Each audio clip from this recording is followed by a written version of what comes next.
हरे कृष्णा। हम श्रीमद् भगवद गीता के 6वें अध्याय ध्यान योग इसके तीसरे श्लोक को आज पढ़ रहे हैं।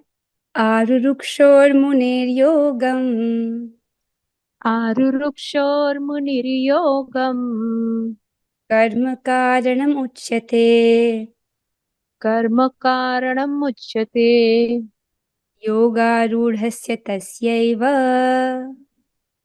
योगारूढस्य तस्यैव शमः कारणम् उच्यते।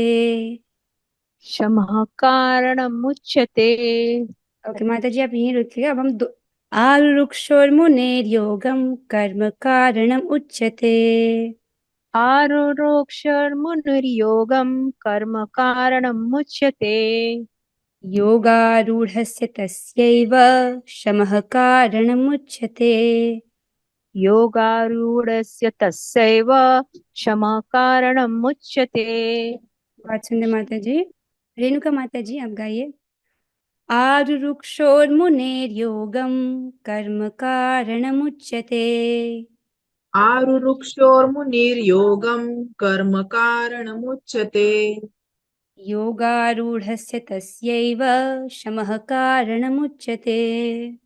योगारूढस्य तस्यैव शमः कारणमुच्यते। बहुत सुंदर। महाकवि जयदेव दास प्रभु जी, आप गाइएगा। आरुरुक्षोर्मुनेर्योगं कर्म कारणमुच्यते। आरुक्षो मुनुर्योगं कर्म कारणमुच्यते। योगारूढस्य तस्यैव शमः कारणमुच्यते। योगारूढस्य तस्यैव कारणमुच्यते। वाचन प्रभु जी कस आरुरुक्षोर्मुनेर्योगं कर्म कारणमुच्यते।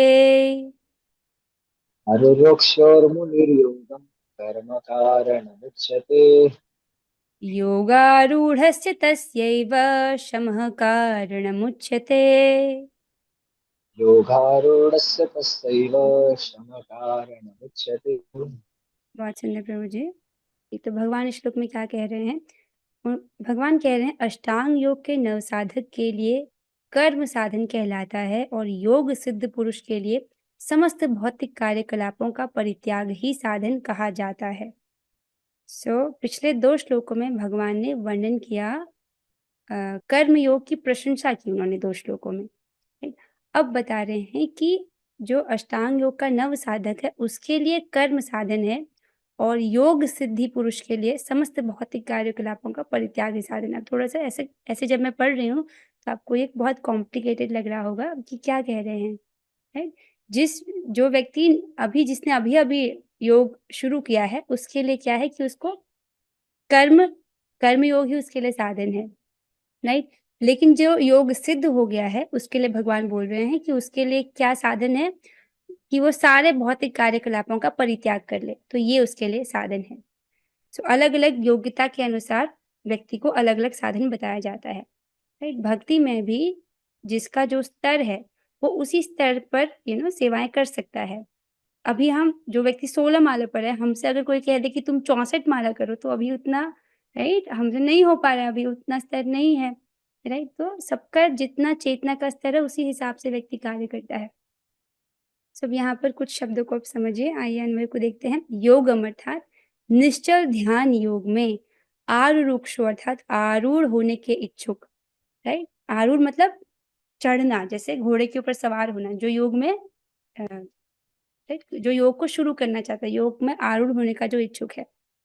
मुनि अर्थात मुनि का कर्म कारणम, कर्म ही साधन उच्यते अर्थात कहलाता है। जो व्यक्ति योगारूढ़ होने का इच्छुक है, राइट, योग में वो योग करना चाहता है, योग के पथ पर चलना चाहता है, उसके लिए कर्म साधन बोला गया है कि उसको कर्म योग अपनाना चाहिए, कृष्ण भावनामृत कर्म करना चाहिए। फिर कहते हैं जैसे कृष्ण भावना भावित कर्म बहुत उच्च स्तर की बात हो गई, अभी तो भगवान कर्म योग और अष्टांगों की बात कर रहे हैं। फिर कहते हैं योगारूढ़स्य अर्थात योगारूढ़ अवस्था में जब व्यक्ति का चित्त शुद्ध हो जाता है, वो योगारूढ़ हो चुका है, तब क्या है? शमम एव ही कारणम उच्यते। तो विक्षेप कर्मों का त्याग ही तस्य अर्थात उस मुनि का कारणम उच्यते साधन कहा गया है। अर्थात विक्षेप कर्मों का त्याग अर्थात ऐसे कर्म जो जैसे जो भौतिक कार्यकलाप हैं, ऐसे कार्यकलापों को त्याग कर दे जो साधना के विरुद्ध हैं, राइट, जो योग के विरुद्ध हैं, ऐसे कर्मों का वो त्याग कर ले। सो वो उस मुनि के लिए साधन कहा गया है। ये बहुत स्पष्ट हो जाएगा जब आप तात्पर्य पढ़ेंगे, क्योंकि आज एक चित्र रखा गया है ताकि आप इसको समझ सको। बहुत सिंपल से चित्र से आप इसको समझ जाएंगे। ठीक है।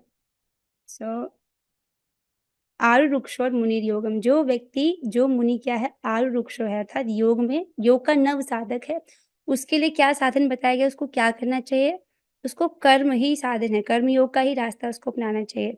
और जो योगारूढ़ हो गया है अर्थात योग में जिसने सिद्धि प्राप्त कर लिया, जिसका चित्त शुद्ध हो गया है, उसके लिए क्या है, तस्यैव शम कारणम उच्यते, उसके लिए जो है समस्त भौतिक कार्यकलाप उसने जो त्याग दिए हैं वही उसके लिए साधन बोला गया है।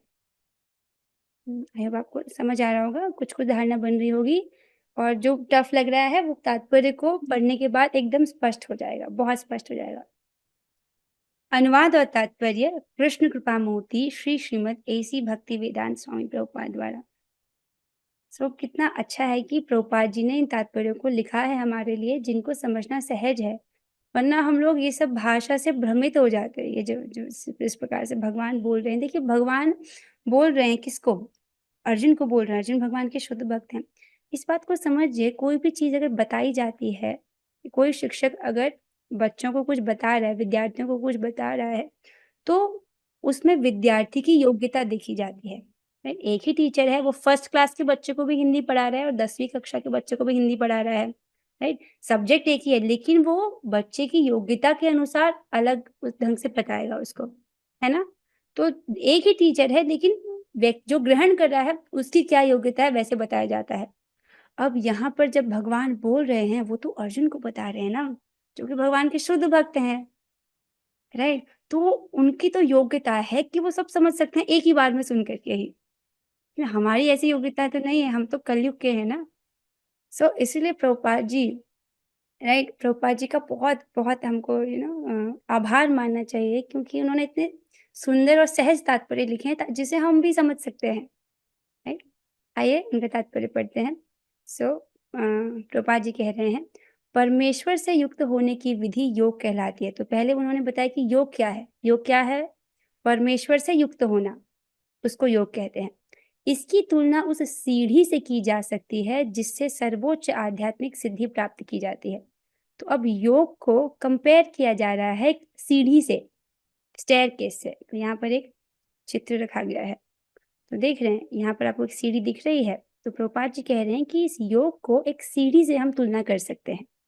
राइट, योग क्या है, परमेश्वर से युक्त होना। ओके, अब यह सीढ़ी जीव की अधम अवस्था से प्रारंभ होकर आध्यात्मिक जीवन के पूर्ण आत्म साक्षात्कार तक जाती है। तो ये सीढ़ी कहाँ से कहाँ तक है, जीव की अधम अवस्था, राइट, जहाँ पर वो बद्ध अवस्था में है, अपने आप को शरीर मान रहा है, उसके कार्य आहार निद्रा भय मैथुन की नहीं है, इस प्रकार की उसकी अधम अवस्था है जब वो माया में गिरा हुआ है।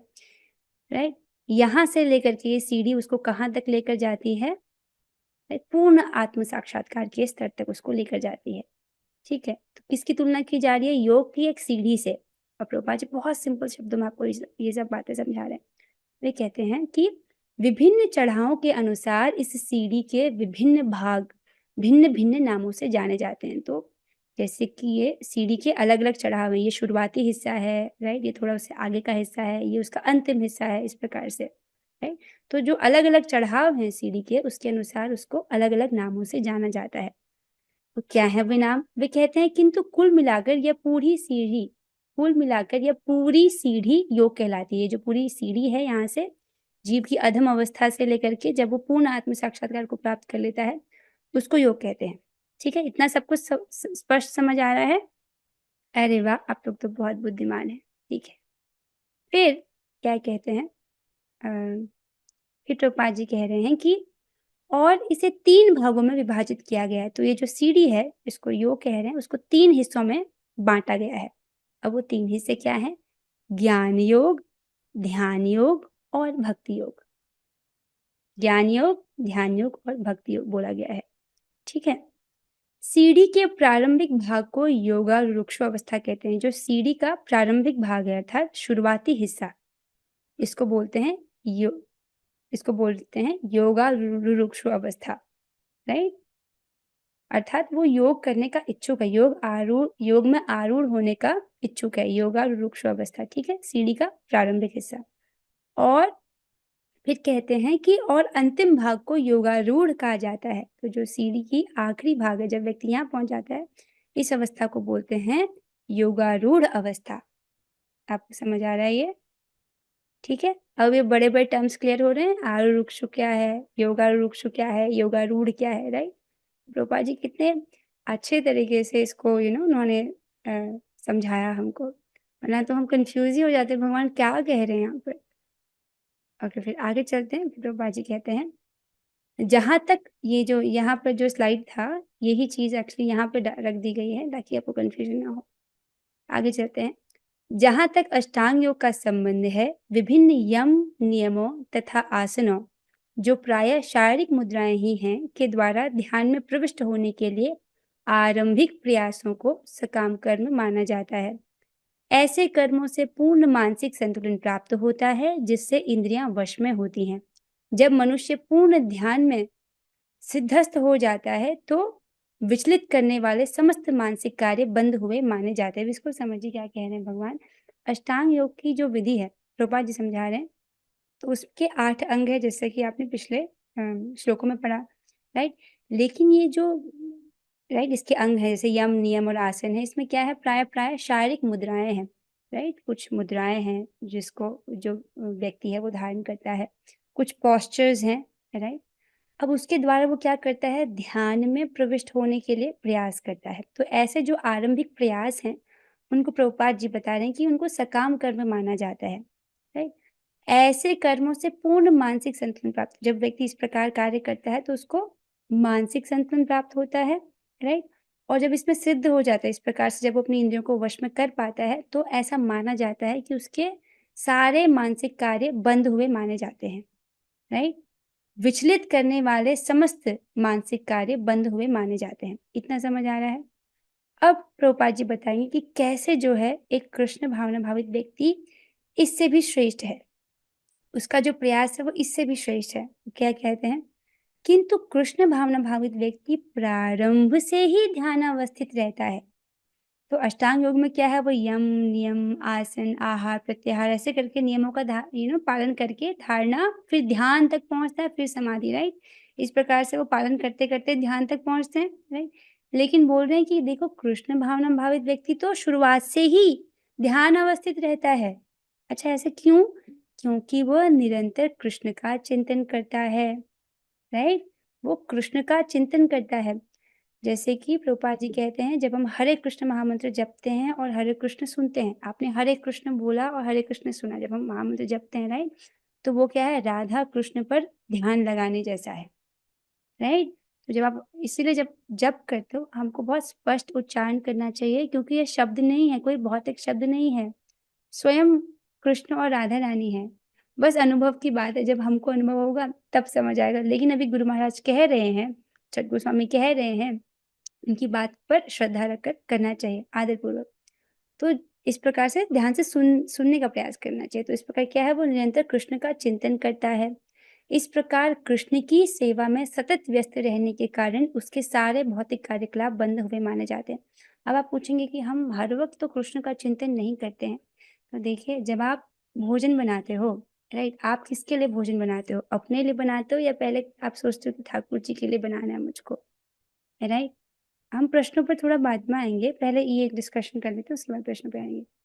सो देखिए, जब हम भोजन बनाते हैं तो ये स्मरण रहता है कि ये किसके लिए बन रहा है, राइट। तभी तो खाना बनाने से पहले हम स्नान करते हैं, राइट, किचन शुचि अवस्था में रखते हैं और ठाकुर जी के बर्तन अलग रखते हैं और उसको चखते नहीं हैं। ये मैंने कभी क्लास से बताया नहीं, पर मैं इस मानती हूँ कि भक्तों को पता ही होगा कि जब हम ठाकुर जी के लिए भोग बनाते हैं तो उसको चखते नहीं है, क्योंकि उसके भोक्ता कौन है? भगवान ही है, राइट। तो पहले ही, सबसे पहले वही उसको भोगेंगे, उसका आस्वादन लेंगे। तो हम तो उनका उच्चिष्ट खाते हैं, राइट।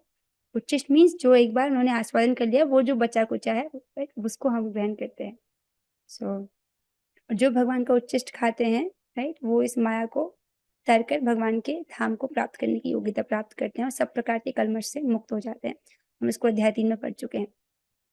आप कहाँ पढ़ते हैं? हाँ, इस प्रकार से जब हम कोई भी क्रिया कर रहे हैं तो वो ठाकुर जी को सेंटर में रख कर करते हैं, तो उनका चिंतन रहता है।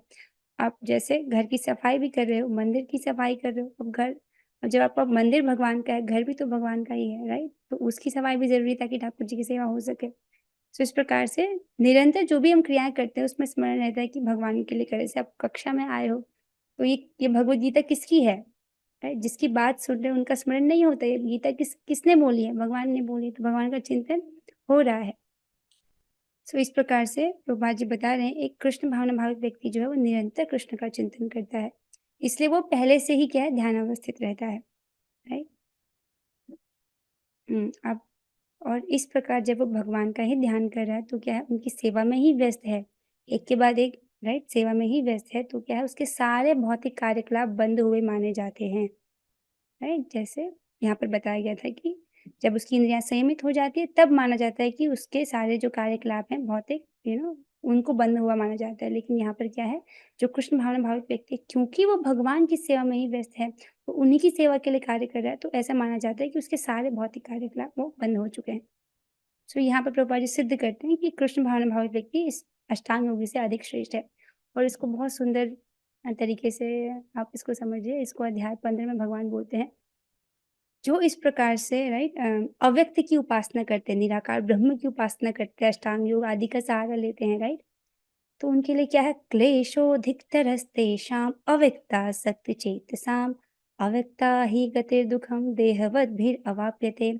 जिस प्रकार से जो लोग अव्यक्त की उपासना करते हैं, राइट, उसकी ही उपासना में जो आसक्ति रहते हैं, ते क्लेशोधिकतरस्तेषां अव्यक्ता सक्त चेतसाम, तो उनको क्या मिलता है, अधिक क्लेश ही प्राप्त होता है।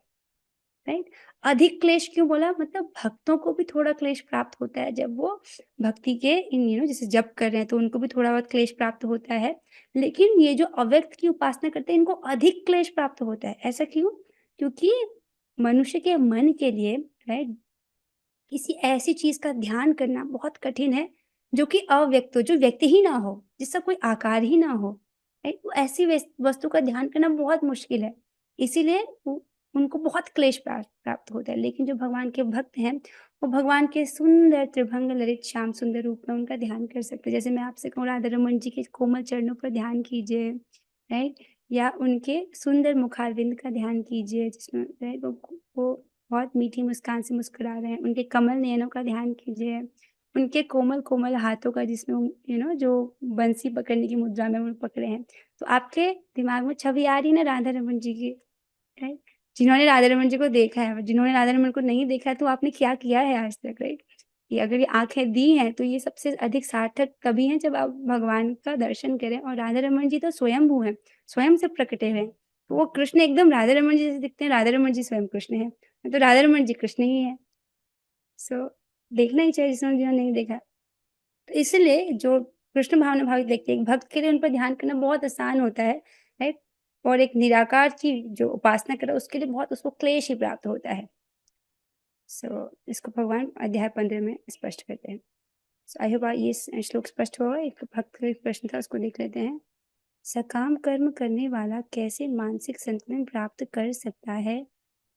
सकाम कर्म करने वाला कभी मानसिक संतुलन प्राप्त नहीं कर सकता। सकाम कर्म यानी फल की इच्छा से करने वाला काम। हाँ, मुझे लगता है माता जी अब इस वाली लाइन को देखकर बोल रहे हो ना, कि प्रभुपाद जी कह रहे हैं कि उसका जो शुरुआती अभ्यास है उसको सकाम कर्म ही माना जाता है, शुरुआती अभ्यास। लेकिन ऐसे कर्मों से जब वो ऐसे अभ्यास कर रहा है तो उसको मानसिक संतुलन प्राप्त होता है। देखिए, इस विषय में मुझे अधिक नहीं पता क्योंकि मैं अष्टांग योग को कभी अभ्यास किया नहीं है। जितना प्रभुपाद जी बोल रहे हैं उतना मैंने आपको बता दिया है। राइट? इससे अधिक मुझे इस चीज में ज्ञान नहीं है कि अष्टांग योग में व्यक्ति करता क्या है, कैसे करता है। उस दिशा में जाना नहीं है। राइट? आप इधर ध्यान दीजिए कि हम कैसे बहुत अच्छे से जप कर सके, वो अपना रास्ता है। जी, वो अष्टांग योग के संबंध में प्रभुपाद जी जो कह रहे हैं वो सकाम कर्म, वो लाइन मुझे भी नहीं समझ आई कि उसको सकाम कर्म क्यों बोला। उस पर मैं अधिक व्याख्या करना मतलब गलत व्याख्या करना होगा, इसलिए मैं कोई व्याख्या नहीं कर रही। अब हम 3 बार हरे कृष्ण महामंत्र करेंगे क्योंकि समय हो गया है, हम नहीं पढ़ पाएंगे दशकम। हरे कृष्णा कृष्ण कृष्ण हरे हरे, हरे राम राम राम राम हरे हरे, हरे कृष्णा कृष्ण कृष्ण हरे हरे, हरे राम राम राम हरे हरे, हरे कृष्णा कृष्ण कृष्ण हरे हरे, हरे राम राम हरे हरे। श्रीमद् भगवद गीता की जय, श्री प्रभुपाद की जय, कार्तिक महामहोत्सव की जय, और दोस्तों श्री गुरन गुरंगा हरे कृष्णा। अब सबके से बहुत बहुत धन्यवाद।